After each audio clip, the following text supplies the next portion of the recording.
Hello, and welcome to Tips for the Transition. I'm Maria Tomás-Keegan, life transition coach for women. I've created this series of videos with experts who have tips and lessons and inspiring stories to empower women. These videos are a resource for women who are facing difficult life transitions like divorce, the loss of a loved one, or a career change, just to name a few, and who still have to show up each and every day, feeling confident and in control. The topics we'll chat about may give you a new perspective, teach you something you maybe haven't thought about at all, or for a long time, or allow you to feel like maybe someone out here really does know exactly how you're feeling right now. And we are here to help you take off the mask and inspire you to thrive for life.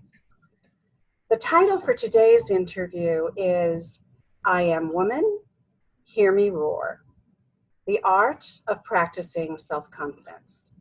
And today my guest is Victoria Trafton. Let me tell you a little bit about why Victoria is the perfect woman to talk with us about confidence, especially through life transitions. Victoria built her own confidence climbing the rungs of the corporate ladder in the high-tech industry in Silicon Valley, as it was just exploding on the scene in the late 70s and 80s.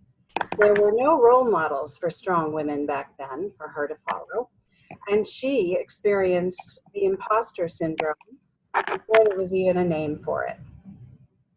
After several successful decades as an executive, she became an entrepreneur and conquered the world of small business, working with too little capital, no staff, and having to wear all the hats.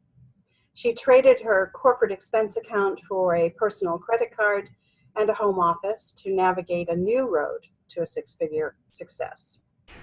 Her own transitions came primarily through career changes, from research engineer to technology sales to executive management. She says her biggest challenges and her biggest accomplishments came when she became a successful entrepreneur, building 2 small companies in Arizona.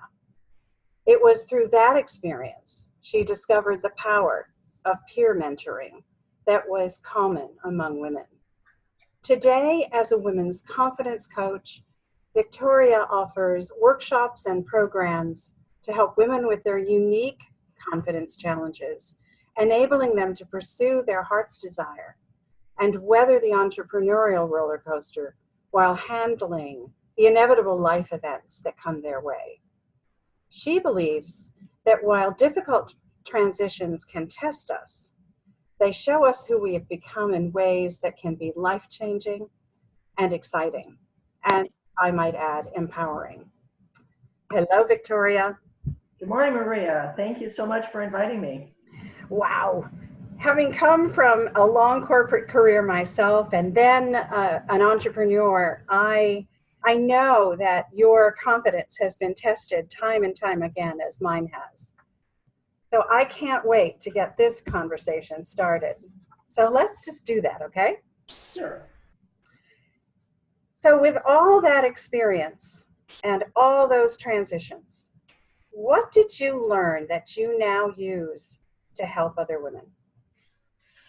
If I put it into one short sentence, Maria, it's the difference between confidence, professional confidence, and self-confidence.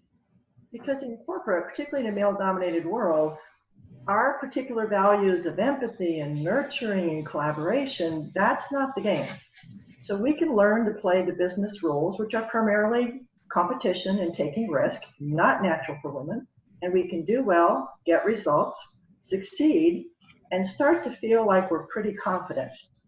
And one day, wonder, are we fulfilled? And when you leave the corporate environment and no longer have your title, the things you do, the results you produce, it's very difficult to feel valued when the true nature of who a woman is not particularly valued. Certainly in technology, male-driven environments, it is not key to playing the game. So I found that I was professionally very confident and personally not terribly confident. Hmm. That's interesting. The difference between professional confidence and authentic personal confidence. I can relate to that. I can relate to that. I felt the same way when I left corporate after a successful career and starting on my own and wondering, who do I think I am? Right? Hmm. Hmm. That's a question you get a lot, isn't it? Oh, sure. And it's not just unique to women. I mean, men have a very difficult time retiring unless they're enamored with golf or something like that. It's difficult when you are what you do. Yeah. And if you are a driven, confident, competent professional, it's very easy to become what you do because those results are it. Results are king, and you're rewarded and you're appreciated and you're valued, and people look up to it. And suddenly, who are you? Oh, I'm just me? Well, who am I? I better figure out what to do. Mm. So that is a very missing piece. And it's not that I have value for who I am, it's value what I do. Fortunately, women, because we are completely wired for connection and relationship, can feel that value for their true self from other women. And those friendships, even my husband has commented that he really does think that when women have wonderful relationships, that it's just not the same for men. So that's kind of our saving grace, that we find confidence through our friends by seeing that we're valued. Yeah, and I know you've touched a little bit already on this next question, but would you go deeper into what special challenges women have with confidence? Sure. I think the biggest thing is that we are different than men. I used to think that women have a missing confidence gene. There's a particular gene and we just aren't born with it. It's just the way it goes. But what I learned through some research and study is that there are actually three genes. And there's a certain combination that make you more or less confident, but they're gender neutral. They are not biased. So men and women get them equally. And when you think about it, all kids are pretty confident. They think they're wonderful, fabulous, gorgeous, and funny is when they think they have a great singing voice. So what happens? The difference happens when our brains as little kids start to change. And little girls have different formation in their brains. Little boys have another one. Women also have different chemicals, brain chemicals. The chemicals that produce happiness and lightheartedness, like serotonin, are stronger in men than women. Women have less dopamine than men, and dopamine helps you take risk. Women have more chemicals for loving and nurturing and hugging. So you start to see those differences pretty clearly. The hormonal differences, absolutely recognized by most people. And the social conditioning, we're just different. So what we come out of that with is a difficulty in dealing with what's common for many people. We have this thing called the inner critic. And the inner critic is probably the number one factor. That's the one that asks, who do you think you are? That's the one that says, you better not do this, you could look foolish. That's the one that says, wait a minute, you can't do this. This isn't you. Who do you think you are? And that voice really can hold us back. So one of the things I do, actually, one of my full day trainings, about 1/3 of it is working on the inner critic, and things like just listen, just make her feel heard instead of trying to shut her up, because she's real. And if you listen and really take notes, you'll find out your limiting beliefs. And if you track down even one and remember where it came from, as an adult, you will go, well, that's crazy. At 4 years old, 5 years old, of course I couldn't do that. I was too little. So you don't have to live with that. You can't do that today. Does that make sense? Absolutely. And the other one is fear of failure. You know, that, again, not unique to us, but women in their unique, wonderful wiring tend to hang on to past mistakes. We tend to have obsessive thinking, or I believe the proper term is ruminating. We tend to have empathy and intuition and sense when people don't understand us or don't approve of us. So we make a mistake, we get a wrong result, we feel that disconnect, and of course our basic need is to connect, we pull back, we stop doing it. And yet you can see many examples beside Thomas Edison and his 10,000 tries to invent the light bulb that remind us you have to keep trying, and you have to fail, and you have to learn. It's how we walk, it's how we talk, it's everything. And yet as an adult, in the public eye, or certainly in the professional arena, where you absolutely want to be perceived as competent and capable of responsibility, it's difficult to make a mistake. So I share with my students and my clients a particular process that came from the technology industry, and it's known today as fail fast. And it shows people a process to learn from their failure, to actually use that the next time out, and to really start transforming and embracing our fear of failure into one that says excitement for learning. So those are just some of the things, but there's many ways that we are just special and unique. But once we understand that, we can make use of that and take our powerful sense of intuition, for example, and reading a situation into sales, or some area where women really do excel, because we are built for that. You know, you touched on so many things in that segment, and one of them, you didn't mention this word specifically, but I know in the work that I do with women going through transition, life transitions, especially professional women, and they're trying to sort through this emotion stuff, right? The emotional stuff, and still show up in confidence at work, at home, in whatever their environment. I think that's one of the biggest struggles I find for myself, as well as for the women I work with, is that emotional piece. Can you touch on that just for a moment? Sure. We have a larger brain than men. It doesn't necessarily mean we're smarter, but it certainly means we have more area for neurons for emotions, which is why we get kind of the stereotype that, oh, women are so emotional. Yes, we are, for good reasons. So what happens if you're looking at the brain and how the brain functions? If you're in the emotional center of your brain, which is more across the middle and the top side here, you're not able to have any logic or wisdom or experience guide you, because that is in the prefrontal cortex, which is all right here. So when you think about it, it's just a simple matter of geography. You have to get from here to pull yourself out of a downward spiral.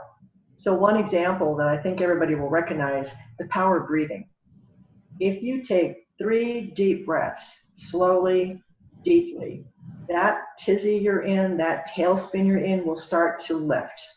And just deep breathing will bring you back into a state of consciousness, meaning that you have a state of choice. And then you can choose to go to your logical self. Or Mel Robbins wrote a book called 5-Second Rule. It's a very powerful, short process. If you do 5, 4, 3, 2, 1, that process will bring you back into the logic portion of your brain. So lots of ways to do that. The main thing is to realize there's nothing wrong with you, and you can do that and take really control of your life. Practicing mindfulness. That's a great tip. That's a great tip. Okay, so once a woman understands all these basic ingredients of how the brain works and all of that, and what makes us different, what else does she need to build self-confidence? Great question. Have you ever heard the expression, it's not nice to fool Mother Nature? Yeah. So if by our nature we have these hidden beliefs and we have this need to be consistent and to stay safe and to be in our comfort zone, and the majority of the brain works to keep that in place, when we start choosing to walk out of that comfort zone, basically to find our true self and our self-confidence, Mother Nature doesn't like it. And she throws all kinds of things at you. Sometimes physical illness, sometimes literally financial breakdown, sometimes loss of friends. And when you are by yourself, you're going to get right back into your comfort zone, because you don't want to be out there by yourself. So you need a community. You need a community, I believe, of women, because we understand each other, and because our strength is in supporting and nurturing and encouraging. And if we're on the same path, it's even better. We truly understand. So as a coach, I help women get back on the path when they fall off. And in group coaching environments, I watch women mirror for each other their strengths and their wisdom, and they start to believe in themselves, because the women they care about see their value and believe in them. So community is very powerful. And the big thing that goes back to you're going to get uncomfortable is you better have a commitment, and you better be willing to try it. It's like, you want to lose weight and shape up? No fun. You got to go to the gym. But when it starts to show results, you love it, right? Yeah. Yeah. That's great stuff. I wish we had more time to go deeper into all of this confidence for women stuff, Victoria. And I know you do an amazing job in your workshops. I was privileged to attend one recently, and it's powerful. It was a powerful day. Lots of great learning. But we don't have more time here on this video. So what I'd like to do is invite all our listeners to go to the link that is below this video and request Victoria's free gift. It's called Top 10 Daily Practices to Build More Confidence. Confidence is a skill we can build through action. It is important for women to get into action and be consistent. The top 10 daily practices to build more confidence is tailored to women to overcome the confidence killers that attack most women and keep us from living our wildest dreams. This is Maverick, by the way. I love this free gift, and I hope everyone listening grabs their copy of Victoria's Top 10 list. Victoria, thank you so much for being here. It has been my honor to talk with you today. Maria, thank you, because I love the work you're doing. I love how you can relate to women and help them through, because you've had many of the same experiences, but mostly your willingness and ability to be vulnerable and connect with other women. It's extremely powerful. So I really applaud you for all you're doing for women in our world. Thank you so much for that. And I want to thank all of our listeners as well. I hope you got at least one little nugget out of today's conversation with Victoria that helps you on your own confidence journey. So this is your host, Maria Tomás-Keegan. I'd like to leave you with just one more thought. Confront each new challenge and choose. Give up, give in, or give it all you've got. Till next time.